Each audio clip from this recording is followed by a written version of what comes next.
Este video se basa en las reflexiones y aportes del libro Historia del Perú Contemporáneo, escrito por historiadores como Carlos Contreras y Marcos Cueto.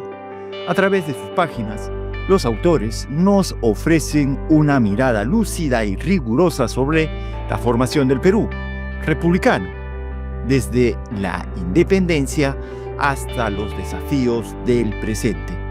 No se trata de una cronología de hechos, sino de una interpretación profunda sobre cómo los peruanos hemos construido y a veces destruido los cimientos de nuestra nación.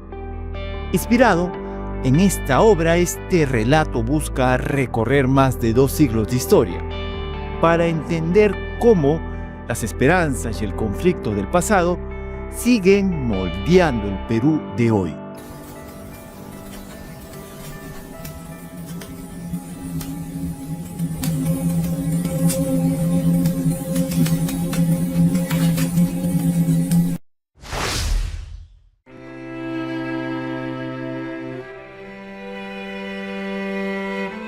Imagina un país que nace soñando con libertad, pero que al abrir los ojos se da cuenta de que aún está encadenado. Un país que celebra su independencia sin haberse liberado del todo. Ese país es el Perú. Desde 1821 hasta hoy, hemos recorrido un camino lleno de esperanza y de heridas. Cada generación ha intentado reconstruir el país a su manera. Sin embargo, una pregunta parece repetirse una y otra vez. ¿Cuándo lograremos ser una nación unida, justa y realmente libre? En este viaje te contaré cómo el Perú, a lo largo de 2 siglos, ha vivido entre el sueño de la modernidad y la realidad de la desigualdad. Una historia que no solo se lee en los libros, sino que se siente en las calles, en las montañas y en el corazón de su gente.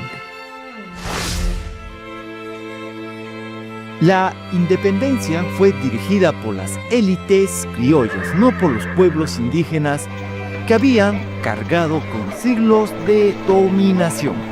La libertad, en realidad, fue parcial. Cambiamos de gobierno, pero no de estructura. El poder siguió concentrado, la desigualdad siguió intacta. Durante los primeros años republicanos, el país vivió una inestabilidad constante. Guerras civiles, golpes de Estado, caudillos que gobernaban más por la fuerza que por las ideas. Era un país sin rumbo, sin instituciones sólidas. Y sin embargo, había una chispa que daba esperanza. La idea de que pese a todo el Perú podía reinventarse. A mediados del siglo XIX, el Perú encontró una fuente inesperada de riqueza: el guano de las híjolas. Ese fertilizante natural, codiciado en Europa, trajo dinero, comercio, modernización.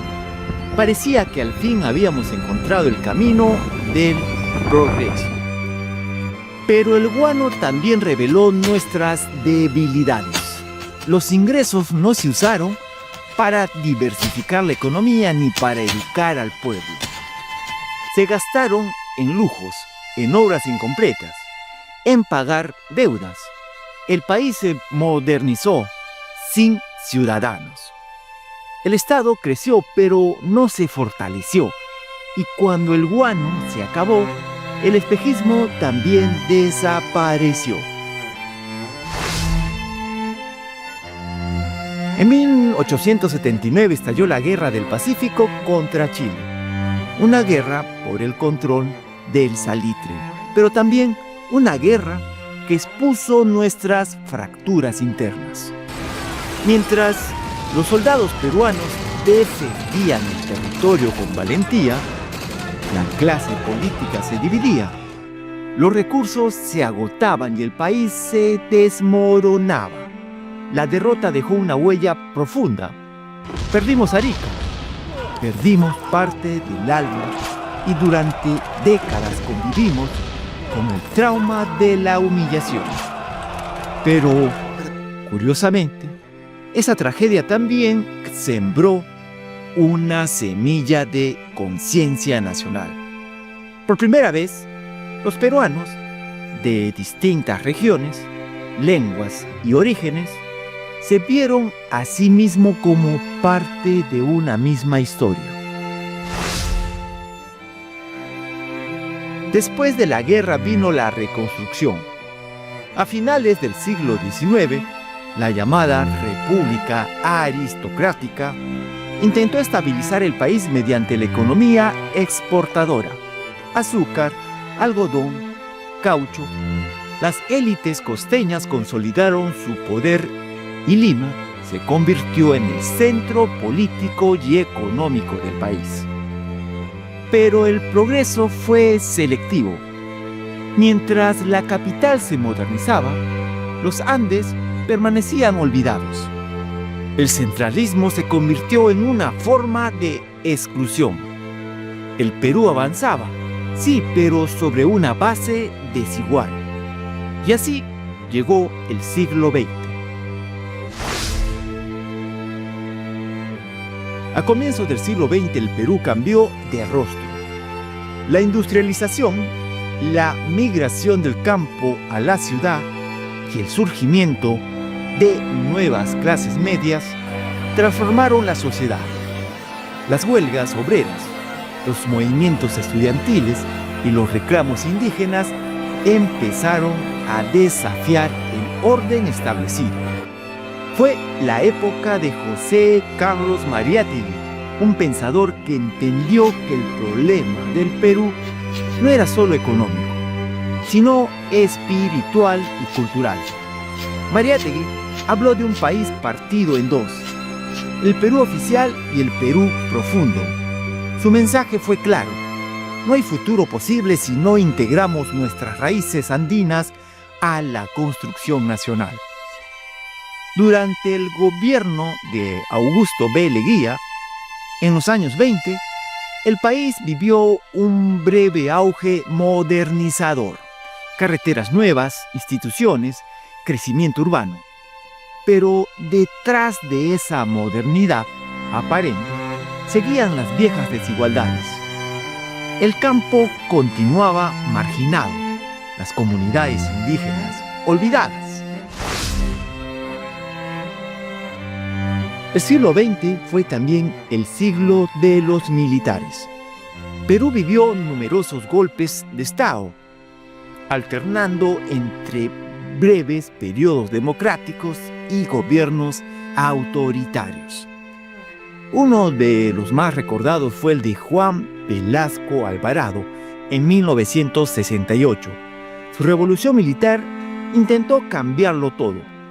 Nacionalizó empresas, impulsó una reforma agraria y proclamó la igualdad cultural de los pueblos originarios.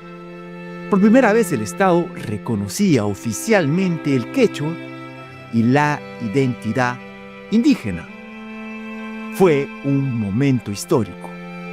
Pero las reformas no lograron consolidarse. El país se dividió en quienes vieron en Velasco un libertador y quienes lo consideraron un dictador. Al final, la economía colapsó y el sueño revolucionario se apagó. En 1980 el Perú regresó a la democracia, pero esa década sería una de las más dolorosas de nuestra historia. Mientras el país celebraba las elecciones en Ayacucho, nacía un movimiento que desataría el terror. Sendero Luminoso. Bajo la bandera del comunismo maoísta, su guerra contra el Estado dejó miles de muertos, sobre todo en las comunidades más pobres. En paralelo, la economía se hundía en la hiperinflación, la corrupción se expandía y la confianza en las instituciones se desplomaba. En medio de esa oscuridad, apareció la figura de Alberto Fujimori. Su llegada al poder en 1990 marcó un punto de inflexión. Derrotó a Sendero Luminoso y estabilizó la economía, pero instauró un régimen autoritario que violó derechos y concentró el poder. El país salió del caos, pero a un costo muy elevado. El nuevo siglo trajo esperanza, la caída de Fujimori, el retorno de la democracia y el auge económico dieron la impresión de un nuevo comienzo. El Perú creció como nunca antes. Inversiones, minería, turismo, exportaciones. El mundo comenzó a vernos como un ejemplo de estabilidad. Sin embargo, esa bonanza no llegó a todos. Las brechas sociales se mantuvieron. Los pueblos olvidados siguieron esperando justicia. Y la corrupción se convirtió en una sombra persistente. Presidentes encarcelados, escándalos políticos, promesas incumplidas. Los autores que han estudiado esta etapa, como Contreras y Cueto, coinciden en que el Perú del siglo XXI es un país que ha aprendido a crecer, pero aún no ha aprendido a confiar. Crecemos en cifras, pero no en cohesión. Producimos riqueza, pero no siempre generamos bienestar. Mirando hacia atrás, es imposible no notar un patrón. Cada vez que el Perú ha intentado modernizarse, lo ha hecho dejando a alguien atrás. El guano, el caucho, la minería, las reformas agrarias, los boom económicos, todos prometieron inclusión, pero la promesa siempre quedó a medias. ¿Por qué? Porque somos un país diverso, pero poco dialogante. Porque nuestras élites muchas veces han gobernado desde Lima sin escuchar al resto del país. Y porque desde el otro lado, la desconfianza hacia el Estado ha sido igual de profunda. El Perú es en esencia un país de encuentros interrumpidos. Cada intento de integración ha chocado contra la falta de empatía, la desigualdad o el miedo al cambio. Y sin embargo, ¿por qué siempre hay un sin embargo en nuestra historia? El Perú sigue de pie. A pesar de la crisis, de los abusos, de las divisiones, el país no se rinde. Cada generación ha encontrado una forma de reconstruirse. Desde los campesinos quechuas que defienden sus tierras, hasta los jóvenes que marchan en las calles pidiendo justicia. Desde los emprendedores que trabajan sin descanso, hasta los maestros que enseñan con pasión en zonas más olvidadas. Esa persistencia es la verdadera esencia del Perú contemporáneo. Una resistencia que no aparece en los titulares, pero que mantiene viva la esperanza. A veces pienso que el Perú es como una corriente de agua. Avanza, retrocede, se desvía, pero nunca se detiene. Cada crisis parece anunciar un final. Y sin embargo, siempre hay un nuevo comienzo. Han pasado más de 200 años desde la independencia y seguimos buscando lo mismo que buscaban San Martín y Bolívar: libertad, justicia, igualdad. Pero quizás el verdadero desafío no esté en repetir esos ideales, sino entender por qué aún no los cumplimos. La historia del Perú no debe servirnos para lamentarnos, sino para comprendernos, para recordar que ningún país nace hecho. Se construye día a día, con memoria y con voluntad. Si algo nos enseñan estos 2 siglos de esperanza y conflicto, es que el Perú es una nación inconclusa, pero viva. Y mientras haya quienes crean que vale la pena seguir soñando con un país mejor, la historia del Perú seguirá escribiéndose.